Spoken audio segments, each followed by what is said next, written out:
Five. So today's main topic is going to be frustration, because I got really inspired by the latest Logic Bomb podcast, with Zoronic and Get Flanked and Prodigio Pete, who I just want to say, starting off on this, like I really appreciate that podcast. I'm a Rainbow Six Siege super fan, and I appreciate what all those guys bring to the table. Zoronic is the Ets pro. He's got a good head on his shoulders, and I really enjoy watching his stream and watching how he deals with the Nimrods that come along with the game itself. And Get Flanked is kind of like the voice of the common man, if you will, on that game. And I appreciate his point of view. I don't always agree. He always tends to get probably the most frustrated out of the three of those guys. And I'm just gonna say Pete, I'm not as familiar with, but he seems to have, and all three of them do. They have a genuine appreciation for the game, and they just want the best experience possible. And I definitely fall into that category as well. So the latest episode of that podcast was really awesome. They brought in Lainey Ditson, who is in charge of pretty much identifying where frustration is coming in with the gameplay, and what's being perceived, not only from a balance standpoint of like these are the hard stats of like these are the numbers of this operator versus this operator, but there was a great discussion between the actual balancing and the perceived frustration between operators in the game Rainbow Six Siege. So it was a great podcast, and I've been listening. I haven't listened to all of them, or I usually watch it on YouTube, but I have caught the last several, and the latest one really got me going for whatever reason. And I'm not going to rehash everything that they talked about in that podcast, because I mean it was an hour and a half of them debating back and forth and talking about this specific operator versus this specific operator and all these little nuances. But there was really just a thought in general that got me going about this whole thing, and that was just the topic itself of frustration. So I have a few things to say about it, a few, I'm sure, unpopular opinions about this, and I'm just going to get right into it. So that's a little prelude on that. So, point number one I wanted to make: frustration is a you problem. Frustration is not a balance or a gameplay problem. Now, here's what I mean. Like, I can already feel people throwing rocks at me on this. But frustration, again, is a you problem. So I think of other games, like obviously like the people like Lainey Ditson, who go in there and ensure with the rest of the Ubisoft development that it's the most balanced and fair gameplay as possible, the best experience possible. Those people are saints. I gotta say, because I mean the people that they put up with, I'm sure the hate mail that they get on a daily basis would be enough to drive anybody into a hole. So those people are dedicated to having the most fair, balanced experience of the game possible. And yes, certain aspects are always going to be frustrating. There's always going to be an acceptable level of frustration. And to say that you're going to get rid of frustration outright, like that is just a pipe dream. It will never happen. And so if you take a step back from Rainbow Six Siege here for just a second, and you start looking at other games, one of my favorite games that comes to mind is MMA and Brazilian Jiu-Jitsu. Now, there are a lot of things that can be frustrating about that. Most people's perception of MMA, especially coming from somebody who's competed in the sport, I've had a couple of fights myself, you sort of expect that you're going to go in there, you're going to throw some fists, you're going to throw some kicks, you're going to do some grappling, you're going to try and choke some people, break a few arms off, do things like that. But occasionally, you run into these people whose game plan just completely frustrates yours, and their whole game plan is in itself frustrating. Now, does that mean that they shouldn't do that? No, not really. But it's up to you to deal with that. You know, like I think of probably one of the most perceived frustrating fighters there ever has been is a dude named Ryan Hall. And if you don't know who Ryan Hall is, he's a grappling savant, if you would, and this is how he fights, or this is how I've seen him fight in the past. He has a front leg side kick that he throws to keep you at distance. And the rest of the time, he's not looking to stand and fight. He's not looking to stand and bang. He is going to go on the ground. He's going to be rolling for your legs, and he's going to be looking for a leg lock, which is super frustrating. But guess what?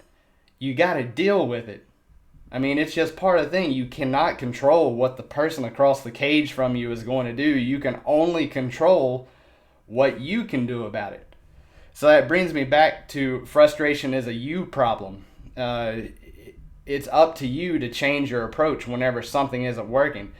It could there in the game Rainbow Six Siege be an operator or a few operators who are frustrating to play against? Yeah. But it's up to you to try something else to get around it. You're like, but I've tried everything. I've tried this operator, I've tried this. Like, well, have you tried communicating with a teammate? Yeah, but my teammates are dicks.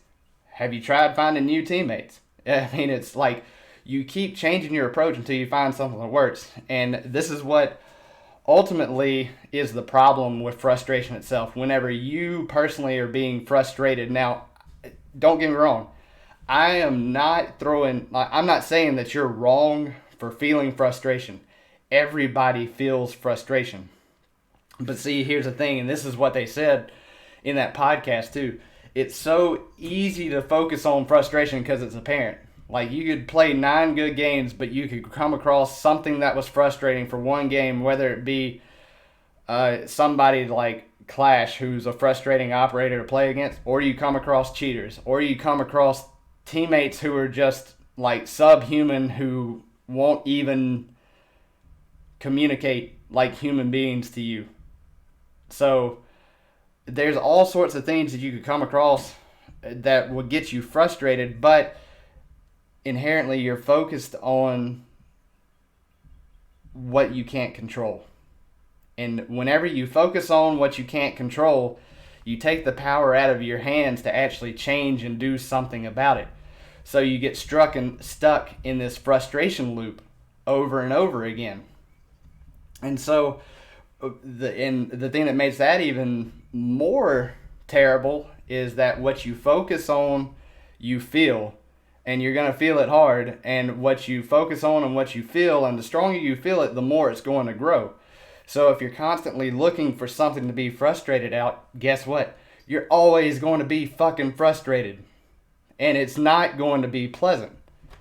So going back to the MMA example is like, are you going to do something about it, or are you going to let that guy leg lock you? You know, are you going to learn leg lock defense even though it might be like not in your game plan at all? Or are you just going to get your shit twisted off and, you know, rupture your ACL because you're like, oh, that's a frustrating gameplay mechanic and I refuse to learn what to do to deal with it. Plain and simple.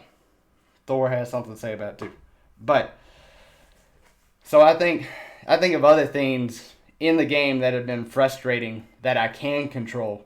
So for a long time, it was really frustrating to me whenever I switched over from playing on a controller, because I came from Xbox. I played from the beta in Rainbow Six Siege on the Xbox. And in early 2017, I switched over to mouse and keyboard. So it was super frustrating knowing, like, having good game sense, knowing how to communicate, but having horrible mechanical skills. Like, all of a sudden, like, I just didn't know what to do. So I started just playing. I was like, it'll work itself out. And then one day I decided, I was like, hey, I'm going to get 100 headshots per day. And so I went down that path for a little while, and I got better up to a certain extent, and then I sort of plateaued and evened out. And I was like, okay, so now to me, I'm good enough, quote unquote, to go in there and put the gloves on and play ranked. So I did, but I noticed that I kept hitting this like ceiling, this gap, where I couldn't get any better. So I was like, damn, this is frustrating because I know I should be winning this gunfight, but I'm like all over the place whenever I'm trying to land a headshot, trying to land an important shot, trying to hold an angle that's like should be easy as pie to do. But it's frustrating, right? So I was like, okay, I can either stay frustrated with what's going on or I can change my approach. So I came up and I'm gonna show like these 3 different things that I've done and sort of vamp a little bit more on the benefits of actually lowering your frustration level, because remember, frustration is a you problem. It doesn't matter what the gameplay mechanics are. Either you're going to figure out how to adjust and keep going for the love of the game, or you're going to get frustrated and quit. And if you like frustration, go ahead, fucking quit. Move on. Go play another game. Nobody wants you there if you're going to be all frustrated and pissy all the time because of stuff that you can't control. So what I did was I was like, okay, I'm going to set a 15-minute timer. And I'm going to pick a fast operator like an Ash, an IQ, a Maverick, a Capital, a Hibana, somebody like that. I'm going to go in, I'm going to try and get as many headshots as possible within 15 minutes. And I'm going to record it every day. I'm going to say what operator I was. I'm going to say what map I was on, and I'm going to tally up the headshots, and then keep going every day. Just keeping track of it, because Siege basically comes down to like the mechanics, the game sense, and the info wars. You know, probably about the big 3 things. So over the past couple of weeks, I've been doing this, and my skill itself has shot up, and it's measurable. I can look at it. And every day I see the trajectory of going up. Do I win every game? No. Do I miss some shots still? Yes. But the frustration level has gone way down because I've focused on what I can control. Out of all the things that could go on in Siege, I can't control what operators the other team picks. I can't even control the operators that my team picks. And whenever somebody's like, oh, you picked a dumb operator, you're stupid. It's like, oh, congratulations, you just fucked your chances of winning because you just criticized your teammate and you sprinkled doubt in there. Give your teammates confidence. Don't give your teammates doubt. And another thing about lowering your frustration level is whenever your frustration levels are lowered, you're going to be communicating much better. And whenever you communicate better, you're going to win a whole lot more, and winning feels much, much better than losing. So the very second that you accept that frustration is not a gameplay problem, it's a you problem, everything is going to change for you. And another thing that I love, like I'm going to brag on Zoronic here because I just love his approach to the game. Is like, don't blame your teammates. Don't blame anything but yourself for the results that you're getting in that game. It's the same thing across MMA. It's the same thing across business even. You want to talk about frustrating? Let me talk about frustrating for a second. So over the past, let's rewind. So this is how I got into streaming Rainbow Six Siege in the first place. I had 2 MMA fights and I blew my ACL out. So, and it wasn't from a heel hook. It wasn't from a leg lock. It was from overtraining in a way and not stretching properly. And it was a non-contact injury. It was the most anticlimactic thing ever. And I had to, wait 6 months to get surgery. And then once I had surgery, I perceived that I was going to make the fastest comeback ever. And it just didn't happen that way. About 6 months in, I realized that I had pretty much, because I had sped up, I had reached too far too soon. I had basically tied my insides together backwards. Because once you blow your ACL out and you have reconstructive surgery, congratulations, you just have a fresh start. Very similar to switching from a controller to a mouse and keyboard. So that's how I got into Stream and Siege. I was like, I needed something to distract myself because damn, I was frustrated. I sure enough was frustrated that I had lost 100 pounds to get there. Hadn't mentioned that part yet. I had lost 100 pounds to even get to where I could train and compete in MMA. And then once I got there, I blew my knee out and had to start all over again. I don't say that for your sympathy. I just say that's something that's frustrating. And then spending 6 months after surgery working literally as hard as I fucking could, only to realize that it was all for nothing. I had to start over again. So during that time, I started streaming. It sort of led me into creating my online business. I was a weight loss coach because I was so inspired and how my life had been transformed after losing 100 pounds. I stopped being a band director. I stopped being a science teacher, and I started living my life how I wanted to. And then bam, it was gone. That's fucking frustrating. Then I tried several different things, invested thousands of dollars in marketing, coaching, and all these different things. And I would build these webinars, I'd build these presentations, I would build these funnels, I'd build these websites, I'd throw them up, I'd put my heart and soul into it, I'd launch it, nothing would work. That's frustrating. But there's only one option: to accept that frustration is your fucking problem, and then do something about it. Change. So I've changed my angle over and over again. And most recently, I spent the last 4 or 5 months hitting an angle hard, hitting a former athlete angle of what happens once you don't have your sport to push you anymore. What happens once you don't have that thing that gets you out of bed anymore? Are you just going to let life fuck you up? Are you going to do something about it? Was basically the angle. And while it was super painful to me because I was in that situation and living it at that moment, just as a overall for who I was talking to, being former athletes, it wasn't on top of mind. It wasn't going to work. And whenever a good friend of mine and mentor named Jim Edwards, who was basically like, hey man, I don't think this is going to work. And trust me, he has a whole lot more experience than I do, knows a whole lot more about this game than I do. He was like, I don't think it's going to work, dude. That was fucking frustrating. It put me into the tailspin, but guess what? I'm here right now, changing approach again. So you play, you lose, you learn. You play, you lose, you learn. You play, you win. You really don't learn anything when you win, though. So you play again, you lose some more, you face some stiffer competition, you learn. And then you change your approach and you do it all over again. And like I said, you're either going to keep playing for the love of the game, or you're going to realize that you don't love the game and you're going to move the fuck on. Because if you stay, you're going to fuck up everybody else's day. You're going to bring everybody else down. But I got to say that I've learned that muting the trolls and not even entertaining them. And no, I don't think it's closed-minded. I got into a match on Canal the other night, and then, you know, they were the type of backseat teammates that were like, hey, pick Thermite, and they weren't talking to me at this point, but they told this dude, hey, pick Thermite. So he picked Thermite, and then he got spawn peeked. He died right off the bat, and then they immediately began telling him what a piece of shit he was, how stupid he was.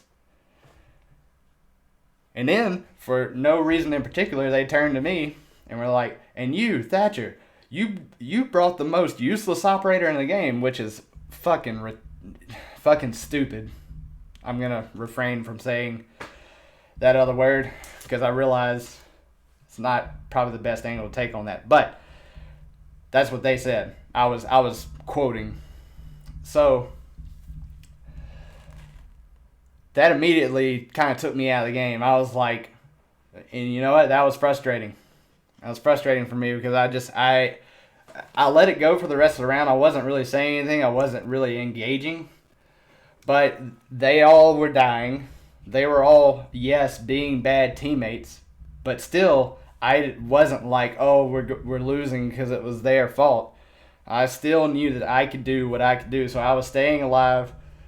I actually got the diffuser planted down and then Kaid around the corner and killed me immediately. It was one of those situations to where I could either plant it and get killed, or I could not plant and we would lose. Like, it was like less than 5 seconds, less than 10 seconds. One of those things. Like, I think the bomb plant time 7 seconds. It was within that range.